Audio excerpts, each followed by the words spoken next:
प्रस्तुत है काव्य मंजरी से कविता बादल को घिरते देखा है कवि नागार्जुन का जीवन परिचय। प्रस्तुतकर्ता डॉक्टर त्रिलोकनाथ एवं डॉक्टर संगीता पांडेय। जन कवि नागार्जुन का जन्म 1911 में बिहार के दरभंगा जनपद के तरौनी नामक गांव के एक साधारण ब्राह्मण परिवार में हुआ था। इनका बचपन का नाम वैद्यनाथ मिश्र था। इनके पिता किसानी के साथ ही पुरोहिती का कार्य भी करते थे। वाराणसी और कलकत्ता रहकर इन्होंने उच्च शिक्षा प्राप्त की। आरंभ में ये यात्री उपनाम से मैथिली और हिंदी में कविताएं लिखते थे। राहुल सांकृत्यायन, जो हिंदी साहित्य के प्रसिद्ध लेखक थे, के संपर्क में आने पर इन्होंने बौद्ध धर्म स्वीकार किया। इसके लिए लाहौर, तिब्बत, श्रीलंका, बर्मा आदि देशों का भ्रमण किया और एक मेधावी बौद्ध दार्शनिक के नाम पर नागार्जुन नाम धारण किया। अपनी गहरी सामाजिक चेतना तथा शोषित उत्पीड़ित जनता के प्रति गहरी सहानुभूति के कारण ही नागार्जुन का झुकाव मार्क्सवादी चिंतन की ओर हुआ। मार्क्सवादी चिंतन यह मानना है कि समाज में धन संपत्ति की उत्पत्ति में श्रम का योगदान सर्वप्रधान होता है, इसलिए किसी भी समाज या देश के समस्त आर्थिक साधनों पर श्रमजीवी वर्ग का अधिकार होना चाहिए। नागार्जुन के व्यक्तित्व की एक बहुत बड़ी विशेषता रही है कि जीवन पर्यंत उन्होंने किसी नौकरी, व्यवसाय या सरकारी गैर सरकारी संस्थान का आश्रय नहीं लिया। खेती के लायक पर्याप्त जमीन भी नहीं थी, अतः उनको जीवन पर्यंत लेखन कार्य से ही जीवन यापन करना पड़ा। भारतीय शोषित उत्पीड़ित जनता का इतना बड़ा पक्षधर कभी हिंदी में दूसरा नहीं हुआ। लंबी बीमारी के बाद 1998 ईस्वी में इनका निधन हो गया। कविता संग्रह युगधारा, सतरंगे पंखों वाली, प्यासी पथराई आंखें, तालाब की मछलियां, चंदना, खिचड़ी, विप्लव देखा हमने, तुमने कहा था, पुरानी जूतियों का कोरस, हजार हजार बाहों वाली, भस्मांकुर, खंडकाव्य है। खंडकाव्य का अर्थ एक सीमित विषय पर लिखी गई लंबी कविता। चित्रा, पत्रहीन नग्नगाच, मैथिली काव्य संग्रह। धर्मलोक शतम, संस्कृत काव्य। उपन्यास, रतिनाथ की चाची, बलचन्मा, बाबा बटेसरनाथ, दुख मोचन, वरुण के बेटे, पारो तथा नई पौध। नागार्जुन का साहित्यिक योगदान। नागार्जुन की काव्य चेतना पूरे भारत को समग्रता के साथ अपने में समाहित किए हुए है। शोषित उत्पीड़ित किसानी जीवन के प्रति लगाव, गहन सामाजिक प्रतिबद्धता, प्रखर राजनीतिक चेतना की कलात्मक अभिव्यक्ति के साथ ही प्रकृति के प्रति नागार्जुन का गहरा आकर्षण रहा है। हरे भरे खेतों, आंचलिक नदी नालों के साथ ही कवि ने प्रातः संध्या, बादल धूप, वर्षा और चांदनी आदि के मोहक रूपों को अत्यंत कुशलता के साथ अपने काव्य में अंकित किया है। सागर के विस्तार, पर्वतीय अंचल की अनुपम सुषमा को भी कवि ने भाव विभोर होकर चित्रित किया है। उनकी बादल को घिरते देखा है नामक कविता इस दृष्टि से विशेष उल्लेखनीय है। उनकी कविताओं में मानवता का परिचय समग्र रूप में मिलता है।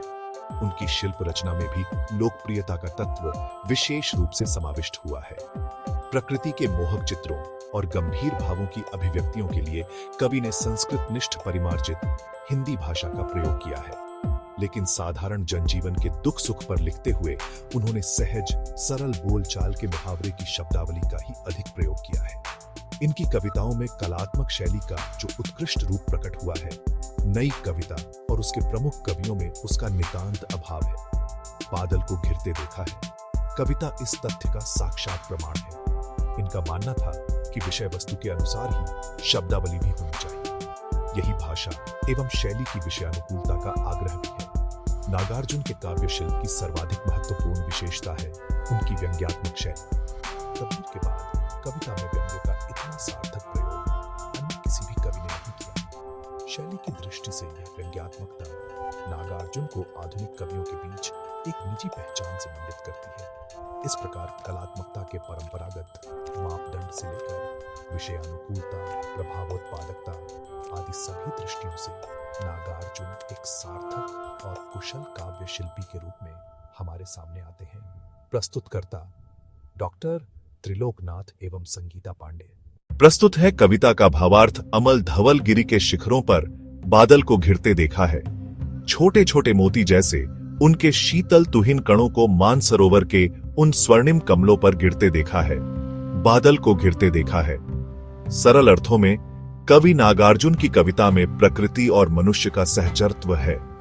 हिमालय की चोटियां शुद्ध स्वच्छ तथा बर्फ से ढकी हुई हैं। वहां कवि ने बादलों को घिरते हुए देखा है। मानसरोवर झील में सुनहरे कमल के फूल खिले हुए हैं। उन पर कवि ने कोमल, स्वच्छ, शीतल ओस की बूंदों को गिरते हुए देखा है। वे ओस की बूंदें ऐसी लगती हैं जैसे मोती बिखर गए हों। कवि ने घिरते हुए बादलों को देखा है। विशेष, बादलों का घिरना भावों के उभरने का प्रतीक है। भाव वहीं उभरते हैं जहां व्यक्तित्व अमल और धवल होता है। भाव मोती जैसे होते हैं। उनमें ओस की बूंदों की तरह तरलता होती है। वे जल की तरह शीतल होते हैं। मानसरोवर हृदय का प्रतीक है। मानसरोवर रूपी हृदय में भाव प्रकट होते हैं। बादल का घिरना महज प्रकृति का चित्र न होकर मनुष्य के हृदय का भाव चित्र बन जाता है। तुंग हिमालय के कंधों पर छोटी बड़ी कई झीलें हैं। उनके श्यामल नील सलिल में समतल देशों से आकर पावस की उमस से आकुल तिक्त मधुर बिस्तंतु खोजते, हंसों को तिरते देखा है, बादल को घिरते देखा है। अर्थात कवि कहते हैं कि हिमालय की ऊंची ऊंची चोटियों के थोड़ा नीचे छोटी बड़ी अनेक झीलें हैं। उन झीलों का जल सांवलापन लिए नीला है, जो उनकी स्वच्छता का प्रतीक है। वहां पर समतल अर्थात मैदानी भागों से हंस आते हैं। उनके आने के दो कारण हैं। पहला, मैदानी इलाकों में वर्षा ऋतु में वर्षा के बाद तीव्र धूप के कारण उमस बढ़ जाती है, जिसके कारण हंस गर्मी से व्याकुल होकर पर्वतीय क्षेत्रों की ओर गमन करते हैं। दूसरे, वे वहां कमलनाल के खट्टे मीठे रेशों को खोजते हुए उन छोटी बड़ी झीलों पर तैरते दिखाई देते हैं। कवि ने बादलों को घिरते हुए देखा है।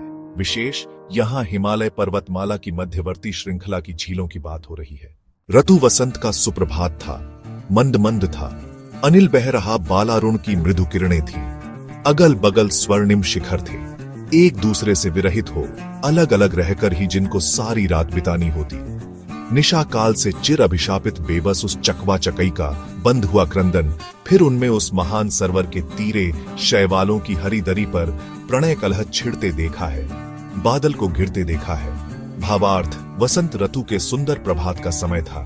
हवा हल्की हल्की बह रही थी। सूर्य अभी लालिमा लिए उदित ही हुआ था। उसकी कोमल किरणें पहाड़ी पर पड़ रही थीं। दो पर्वत चोटियां आसपास थीं, जिन पर प्रातःकालीन पीली धूप पड़ रही थी, जिसके कारण वे चोटियां सुनहरी हो गई थीं। चकवा चकवी जिन्हें चिरकाल से अभिशाप मिला हुआ है कि रात का समय उन्हें अलग अलग रहकर व्यतीत करना होगा, वे दोनों सवेरा होने पर ही मिल सकते हैं। ये उन दोनों की मजबूरी है। विशेष, किंवदंती अर्थात लोक कथा है कि चकवा चकवी को अभिशाप मिला हुआ है कि उनका रात्रि में मिलन नहीं होगा। दुर्गम बर्फानी घाटी में शत सहस्र फुट ऊंचाई पर अलख नाभि से उठने वाले निज के ही उन्मादक परिमल के पीछे धावित हो होकर तरल तरुण कस्तूरी मृग को अपने पर चिढ़ते देखा है। बादल को घिरते देखा है। कवि कहते हैं कि जो सैकड़ों हजारों फुट ऊंची बर्फ से ढकी घाटी है, वहां मानव के लिए पहुंचना सरल नहीं है। वहां ऐसा मृग पाया जाता है जिसकी नाभि में कस्तूरी होती है। वह उसे दिखाई नहीं देती है, लेकिन उसकी सुगंध उसे उन्मत्त यूं कहे पागल कर देती है। वह उसे खोजने के लिए दौड़ता है। वह युवा मृग दौड़ता रहता है, पर उसे कस्तूरी नहीं मिलती। उस समय कवि ने उसे स्वयं पर चिढ़ते हुए देखा है। विशेष, कवि भावों की अधिकता को अभिव्यक्त करने में स्वयं को असमर्थ अनुभव करते हैं। यही कारण है कि वह स्वयं पर चिढ़ रहे हैं। कस्तूरी मृग को प्रतीक बनाकर कवि के भावों की व्यंजना मर्मस्पर्शी है। कहाँ गया धनपति कुबेर? वह कहाँ गई उसकी वह अलका नहीं ठिकाना। कालिदास के व्योम प्रवाही गंगा जल का ढूंढा बहुत, परंतु लगा क्या? मेघदूत का पता कहीं पर। कौन बताए वह छाया में बरस पड़ा होगा ना यहीं पर। जाने दो, वह कवि कल्पित था। मैंने तो भीषण जाड़ों में नभ चुंबी कैलाश शीर्ष पर महामेघ को झंझानिल से गरज गरज भिड़ते देखा है। बादल को घिरते देखा है। कवि कहते हैं कि धन का स्वामी कुबेर हिमालय की ऊंचाइयों पर पहुंचने के बाद भी उन्हें नहीं मिला। कालिदास ने जिस आकाश गंगा की बात की है, बहुत खोजने पर भी वह स्थान कवि को नहीं मिला।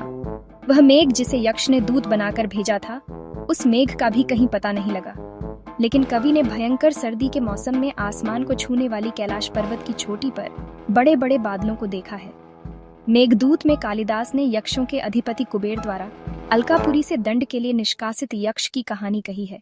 शत शत निर्झर निर्झरणी कल मुखरित देवदारू कानन में शोणित धवल भोज पत्रों से छाई हुई कुटी के भीतर रंग बिरंगे और सुगंधित फूलों से कुंतल को साजे, इंद्रनील की माला डाले शंख सरीखे सुघड़ गलों में रजत रचित मणिखचित कलामय पान पात्र द्राक्षासव पूरित रखे सामने अपने अपने लोहित चंदन की त्रिपदी पर मदिरारुण आंखों वाले उन उन्मत्त किन्नर किन्नरियों की मृदुल मनोरम अंगुलियों को वंशी पर फिरते देखा है, बादल को घिरते देखा है। कवि कहते हैं कि देवदार के जंगलों में सैकड़ों झरने प्रवाहित होते रहते हैं, जिनकी आवाज से पूरा जंगल गूंजता रहता है। वहीं लाल तथा सफेद भोजपत्रों से ढककर अनेक कुटियां बनाई जाती हैं। उन कुटियों में किन्नर किन्नरियां रहते हैं।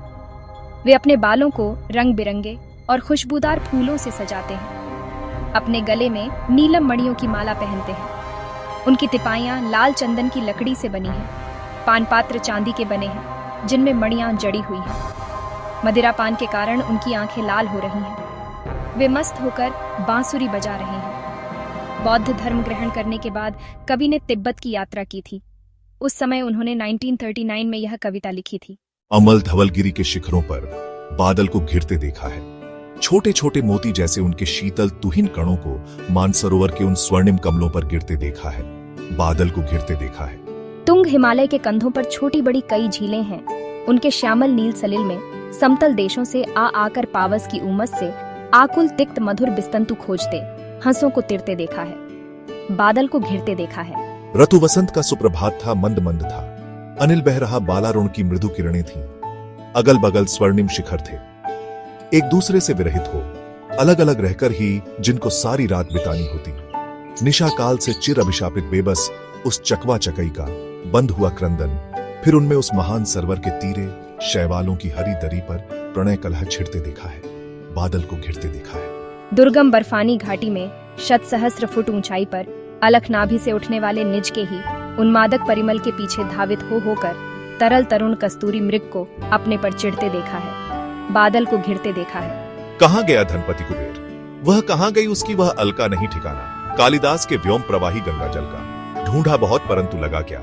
मेघदूत का पता कहीं पर, कौन बताए वह छाया में बरस पड़ा होगा ना यहीं पर। जाने दो, वह कवि कल्पित था। मैंने तो भीषण जाड़ों में नभ चुंबी कैलाश शीर्ष पर महामेघ को झंझानिल से गरज गरज भिड़ते देखा है, बादल को घिरते देखा है। शत शत निर्झर निर्झरणी कल मुखरित देवदारू कानन में शोणित धवल भोजपत्रों से छाई हुई कुटी के भीतर रंग बिरंगे और सुगंधित फूलों से कुंतल को साझे इंद्रनील की माला डाले शंख सरीखे सुघड़ गलों में, कानों में कुवले लटकाए शतदल लाल कमल वेणी में, रजत रचित मणिखचित कला में पान पात्र द्राक्षासव पूरित रखे सामने अपने अपने लोहित चंदन की त्रिपदी पर, नरम निदाग बाल कस्तूरी मृगछालों पर पलथी मारे मदिरारुण आंखों वाले उन उन्मत्त किन्नर किन्नरियों की मृदुल मनोरम अंगुलियों को वंशी पर फिरते देखा है, बादल को घिरते देखा है। प्रस्तुतकर्ता डॉक्टर त्रिलोकनाथ एवं संगीता पांडेय।